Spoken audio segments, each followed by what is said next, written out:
Dear Sarah, we struck pay dirt temporarily this morning. You potted. I was brushing my teeth after breakfast when you said potty, so I put you on. Then I heard it tinkling down. I was ecstatic.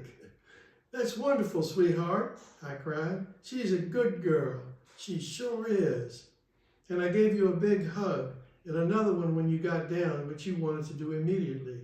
Since then, however, you have regressed and have not repeated the performance, but you will. Your father, D. Dear Sarah, yesterday afternoon you pottied again for your mother and again this morning, so you're coming along. You still have a long way to go, however. For example, this evening you got into the classic position and drilled a hole in the rug, our new rug.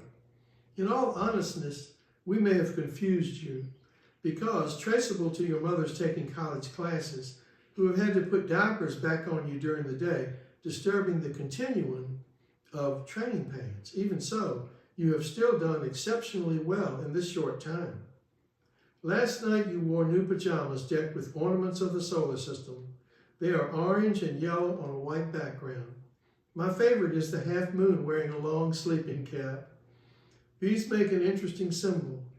You are always clothed with the universe. Your father, D.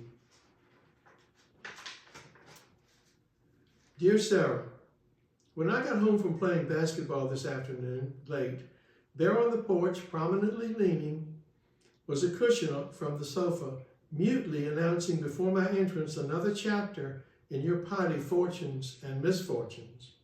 You did potty correctly once again this morning. I'm sorry if I can't hail this achievement too briskly. You see, my side of the bed is still damp from the attention it ingloriously received earlier this evening.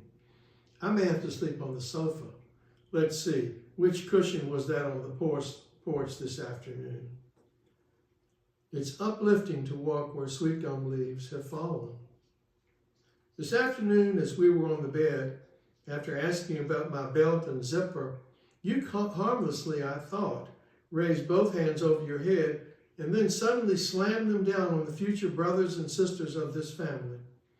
Or what would have been the future brothers and sisters. That's finished now. Ow, I told you. Ow. Ow, D. Dear Sarah, after going with your mother to get groceries, you pottied successfully, having held it for a long time. I was in the kitchen when I heard good girl, praisingly coming from the bathroom.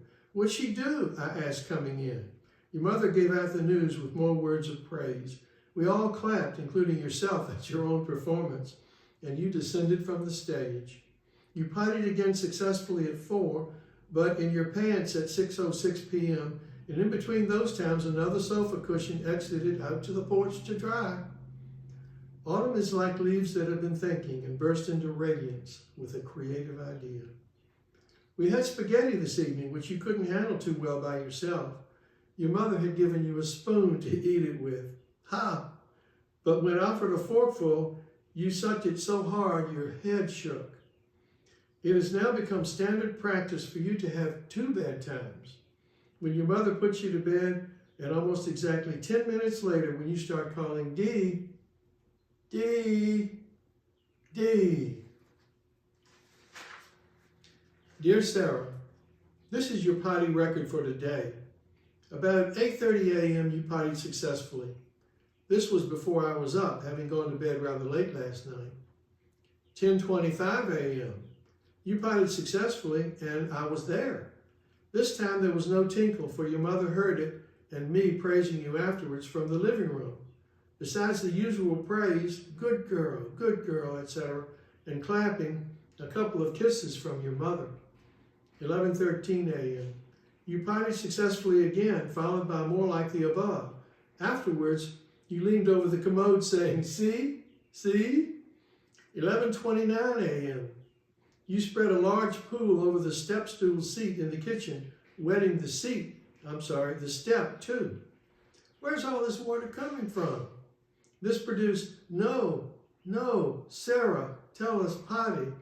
Not in the kitchen, no, and the like from your mother. 11:55 a.m. You pottied again successfully.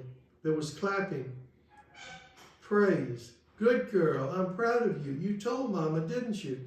And some kisses. By the way, sometimes after using the potty, you say more, but you never do more, though you try. After all these times, you were permitted to flush. When all of the above was finished in the bathroom and you came victoriously into the living room, I appended another good girl, and you clapped. About 4:30 p.m., you pottied on the rug a little, but perhaps this was because your mother was bringing you home kicking and screaming from across the street you had been playing when she knew you had to potty and you lost control on the way.